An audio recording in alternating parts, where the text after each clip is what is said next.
Assalamualaikum warahmatullahi wabarakatuh. Kita bertemu lagi dalam mata pelajaran Sejarah Kebudayaan Islam.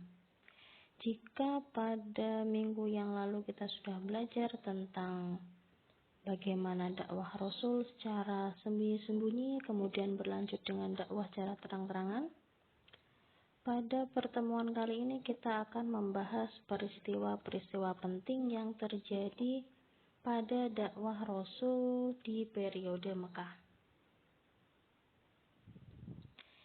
Peristiwa penting yang pertama adalah peristiwa hijrah Rasul ke Habasyah. Habasyah bisa juga disebut dengan Habsyah atau Habsyi yang sekarang menjadi negara Ethiopia.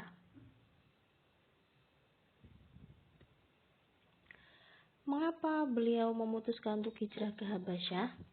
Karena adanya berbagai macam siksaan yang dihadapi oleh kaum muslimin begitu Rasul mengumumkan atau begitu Rasul memutuskan untuk menjalankan dakwah secara terang-terangan. Jadi pada tahun 615 Masehi atau pada tahun kelima kenabian, Rasul memerintahkan pengikutnya untuk hijrah ke Habasyah. Ada dua rombongan yang berangkat untuk hijrah. Rombongan pertama dipimpin oleh Utsman bin Affan yang berjumlah 15 orang, terdiri dari 11 orang laki-laki dan juga 4 perempuan. Setelah itu disusul dengan rombongan kedua yang dipimpin oleh Ja'far bin Abi Thalib. Jumlahnya 83 laki-laki dan 18 perempuan. Mengapa Habsyah yang dipilih? Mengapa negara Habasyah yang dipilih, bukan negara yang lain?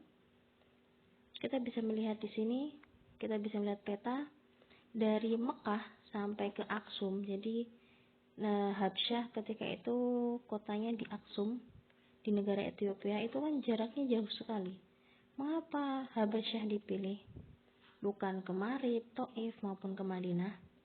Karena Raja Habasyah terkenal adil, bijaksana, jujur, dan tidak suka berbuat zalim, sehingga tidak ada seorang pun di negerinya yang teraniaya. Jadi kaum muslimin pun berharap dengan hijrahnya mereka ke negara ini akan mendapatkan perlindungan dari siksaan orang-orang kafir Quraisy. Lalu peristiwa yang kedua adalah peristiwa Amul Husni. Apa itu Amul Husni? Amul Husni berasal dari dua kata Am dan Husni. Am artinya tahun, Husni artinya kesedihan. Jadi Amul Husni bisa diartikan sebagai tahun kesedihan. Mengapa disebut tahun kesedihan? Jadi pada tahun ke-12 kenabian, Rasul ditinggal oleh dua orang yang paling disayangi, yaitu yang pertama adalah Abu Thalib, pamannya. Abu Thalib ini adalah salah satu paman Rasul yang selalu melindungi Rasul, walaupun Abu Thalib ini belum memeluk agama Islam. Dan juga setelah meninggalnya Abu Thalib disusul dengan meninggalnya Siti Khadijah, istri Nabi. Jadi dengan wafatnya dua orang yang disayangi, Rasul merasa sangat bersedih sampai tahun tersebut disebut dengan tahun Amul Husni. Dengan meninggalnya dua orang pelindung yang selalu ada untuk melindungi Nabi, untuk mendorong Nabi, untuk mensupport Nabi, maka kaum kafir Quraisy pun semakin gencar untuk melancarkan gangguan kepada Rasulullah. Selanjutnya hijrah ke Taif. Setelah wafatnya Abu Thalib dan Siti Khadijah, tadi yang kita sebut dengan Amul Husni, kaum kafir semakin gencar menyiksa Nabi dan pengikutnya. Maka Nabi pun berencana untuk memulai dakwah keluar Mekah dengan tujuan yang pertama, tujuannya untuk memperluas ajaran Islam. Yang kedua, untuk menghilangkan kesedihan atas wafatnya dua orang yang disayangi tadi. Dan yang ketiga, untuk menemukan tempat yang lebih aman untuk dijadikan pusat dakwah Islam. Jadi beliau berharap agar agama Islam lebih berkembang di tempat yang baru. Ini kita bisa melihat Taif. Taif itu ada kira-kira 70 atau 80 km di sebelah selatannya Mekah. Nabi berangkat ke Taif ditemani Zaid bin Haritsah dan langsung menemui pemimpin dari Bani Sakif. Tapi bukannya menerima, mereka malah menolak Nabi dan juga menghina Nabi.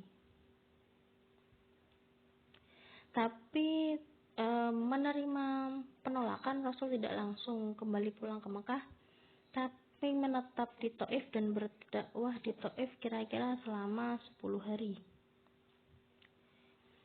Dan tidak ada yang menerima dakwah Nabi. Penduduk Taif pun mengusir, bahkan sempat melempari Nabi dan Zaid menggunakan batu. Sampai akhirnya Nabi menerima luka di tangan dan kakinya sampai berdarah, sedangkan Zaid terluka di bagian kepalanya. Setelah diusir, mereka pun memutuskan untuk kembali ke Mekah. Nah, di tengah perjalanan pulang, mereka singgah di kebun anggur milik seseorang yang bernama Utbah bin Syaibah. Utbah melihat ada 2 orang asing yang berteduh di kebunnya, lalu memerintahkan seorang pembantunya, penjaga kebun, yang bernama Adas. Ketika Adas ini memberikan makanan dan minuman kepada Nabi, Nabi pun menerima, dan sebelum makan Nabi mengucapkan basmalah.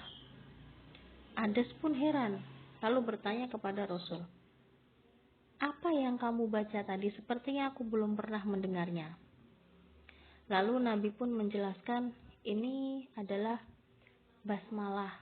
Dalam ajaran agamaku, kita dianjurkan untuk membaca basmalah sebelum melakukan segala sesuatu.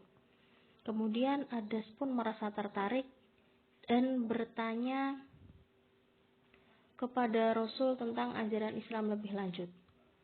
Kemudian Rasul bertanya, "Wahai Adas, dari mana kamu berasal?" Dijawab oleh Adas, "Aku berasal dari negara Ninawa."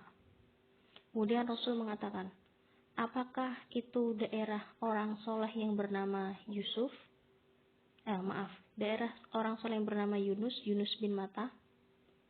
Kemudian Adas pun mengatakan, "Ya, bagaimana engkau tahu? Bagaimana engkau bisa mengenal Yunus?" Kemudian Rasul menjawab, "Yunus adalah termasuk orang yang soleh, dan aku pun juga seorang nabi sebagaimana Yunus." Akhirnya mendengar itu, Adas pun memutuskan untuk masuk agama Islam.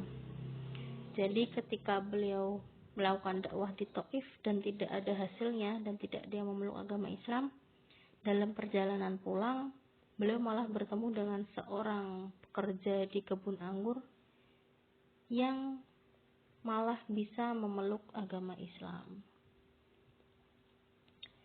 Jadi meskipun dakwah di Taif gagal, namun Nabi Muhammad tetap mendoakan penduduk Taif agar mereka sadar dan memeluk Islam. Jadi di tengah perjalanan setelah mereka pergi dari kebun anggur, malaikat Jibril bersama malaikat penjaga gunung datang menemui Nabi.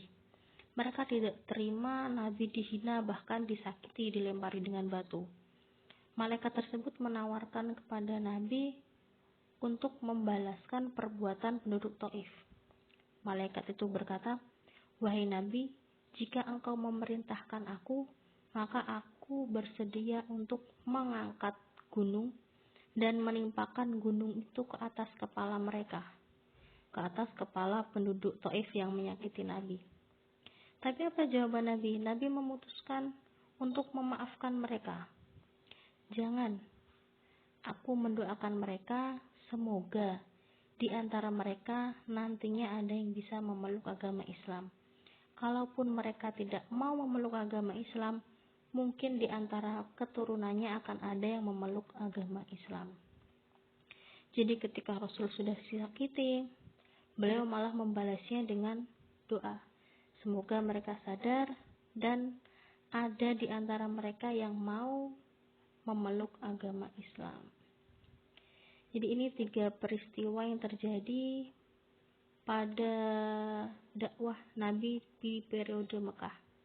Setelah ini masih ada Isra Mi'raj, masih ada hijrah ke Madinah. Tapi untuk minggu ini kita cukupkan di 3 peristiwa ini dahulu. Semoga apa yang disampaikan bisa bermanfaat. Wassalamualaikum warahmatullahi wabarakatuh.